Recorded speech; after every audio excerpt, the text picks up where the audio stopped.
The heavy oak doors of Courtroom B swung open with a loud creak. Marcus Thompson stepped inside, his polished shoes clicking against the marble floor. Every seat was filled. Whispers rippled through the crowd like waves. Judge Harrison looked up from his papers, his gray eyes narrowing. He adjusted his wire-rimmed glasses and let out a long, audible sigh. "Another one," he muttered under his breath, but loud enough for the front row to hear. Marcus walked down the center aisle, his head held high. His navy suit was pressed perfectly. His tie was straight. But none of that seemed to matter to the man in the black robes above. The judge's gavel hit the wooden block with unnecessary force. "State versus Marcus Thompson," he announced, his voice dripping with impatience. "Let's get this over with quickly." The courtroom fell silent. You could hear a pin drop. Marcus felt every eye on him as he approached the defendant's table. Something was already wrong, and everyone could sense it. Prosecutor Williams stood up, straightening his red tie. "Your Honor, the defendant is charged with breaking and entering, and theft of valuable property." He opened his briefcase with a snap. "We have one witness who claims she saw him near the Johnson residence on Tuesday night." Judge Harrison nodded quickly. "Sounds clear-cut to me." He turned toward Marcus with a dismissive wave. "How do you plead, son?" Marcus stood tall. "Not guilty, Your Honor. And I'm not your son." The judge's face darkened. "Watch your tone in my courtroom." Prosecutor Williams continued. "The witness says she saw a tall black man walking past the house around 9 p.m. "That's it?" Marcus asked, raising his eyebrows. "That's your entire case?" "Don't interrupt the proceedings," Judge Harrison snapped. "Where's your lawyer anyway?" "Public defender running late again." Marcus took a deep breath.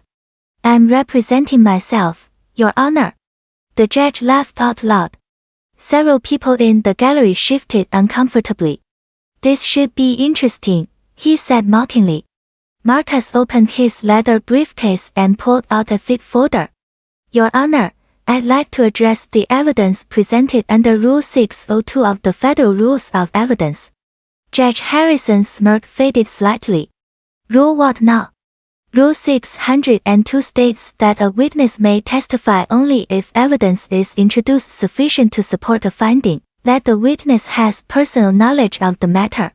Marcus flipped through his papers. The prosecution's witness claims she saw a tall black man. However, under Neal v. State, 1987, such vague identification without corroborating physical evidence is insufficient for conviction. The prosecutor's mouth dropped open. Judge Harrison leaned forward in his chair. Marcus continued, "Furthermore, Your Honor, the witness statement violates the Confrontation Clause of the Sixth Amendment. In Crawford v. Washington, 2004, the Supreme Court ruled that testimonial hearsay is inadmissible unless the witness is unavailable, and the defendant had a prior opportunity for cross-examination." The courtroom was dead silent now. Judge Harrison removed his glasses and cleaned them slowly. "How do you know all this?" Marcus smiled. "I graduated from Harvard Law School, Your Honor." "With honors?" The judge's face went pale. The entire atmosphere had shifted completely. Marcus reached into his briefcase again. "Your Honor, I have something that will interest the court." He pulled out a manila envelope. "Security footage from the gas station across from the Johnson residence, timestamped Tuesday night at 9:15 p.m. Prosecutor Williams jumped up. "Objection. That evidence wasn't disclosed during discovery." "Because you never requested it," Marcus replied calmly. "However, under Brady v. Maryland, 1963, the prosecution has a duty to disclose all exculpatory evidence. This footage clearly shows me purchasing gas 20 miles away at the exact time of the alleged crime." Judge Harrison's hands were shaking now. "Let me see that footage." Marcus handed over the USB drive. "There's more, Your Honor. I also have phone records, credit card receipts, and witness statements placing me at 3 different locations that evening, all of which the prosecution could have easily obtained. The prosecutor was sweating. Your Honor, we had no knowledge of this evidence. That's prosecutorial negligence at best, misconduct at worst, Marcus declared. Under Giglio v. United States, 1972, failure to disclose material evidence violates due process. I move for immediate dismissal with prejudice. Judge Harrison stared at the evidence. His arrogant demeanor had completely crumbled. Judge Harrison slammed his gavel down 3 times. Case dismissed with prejudice. His voice cracked slightly. All charges against Marcus Thompson are hereby dropped and cannot be refiled. The courtroom erupted in whispers and gasps. Marcus closed his briefcase with a satisfied click. Judge Harrison stood up slowly. Mr. Thompson, I owe you a public apology. My behavior today was unacceptable and beneath the dignity of this court. You have shown exceptional legal skill and professionalism. Marcus nodded respectfully.